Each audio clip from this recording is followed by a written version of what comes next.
To move on to our nenext story, which has real music in it. And many of the instruments that you'll see and hear in this story come from the city below us. Today they entertain crowds that visit Nevada City. We were lucky to have piano technician extraordinaire Mike Edwards as our guide. And luckier still when Mike supplied all the quarters.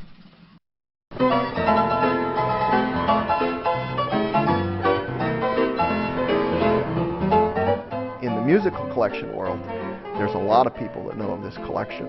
In the last couple of years, they're very pleased with what we've been doing because we have fixed a lot of the instruments. We've got a lot of them running that haven't run 5-6 years ago. Today we're fixing a mills-violino.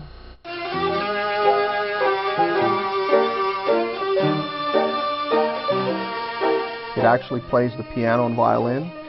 It has little metal fingers that push the strings up instead of pushing the strings down like a normal violin.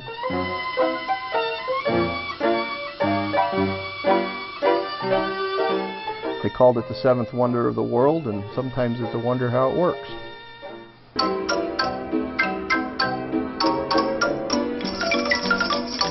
This is a Seaberg KT made in the early 1920s. It plays piano, xylophones, tambourines, triangle, and the little castanets.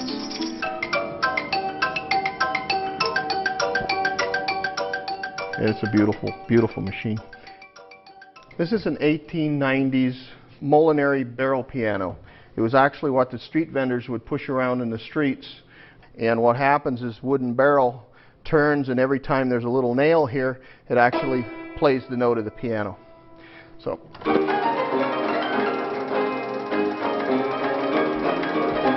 Most of the instruments in this room are actually from the Montanas. They're from Butte or Helena, and these were the, you know, the interest getters that people would, you know, they would want to go in because this is a unique instrument. A lot of these they would have in penny arcades and stuff, and it was the grabbers that people would hear the music and they want to see it, they want to hear it.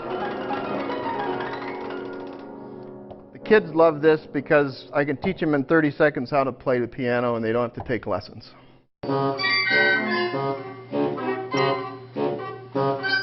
Most of the tourists, they're fascinated watching all the instruments play. I'm usually sitting there almost cringing saying, I wish that note would work today. The little kids like this one because it's loud and obnoxious.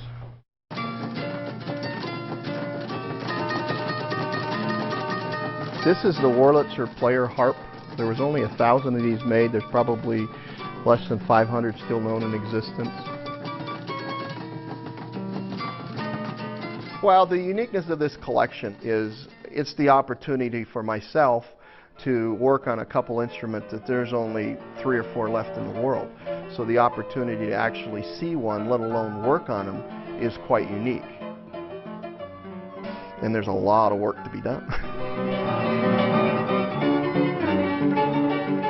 It's my retirement plan. I'll be here for the rest of my life because there's always going to be work to do. Mike's work maintaining and repairing these magnificent machines is supported by the Montana History Foundation. Their work is to fund projects that protect the future of Montana's past.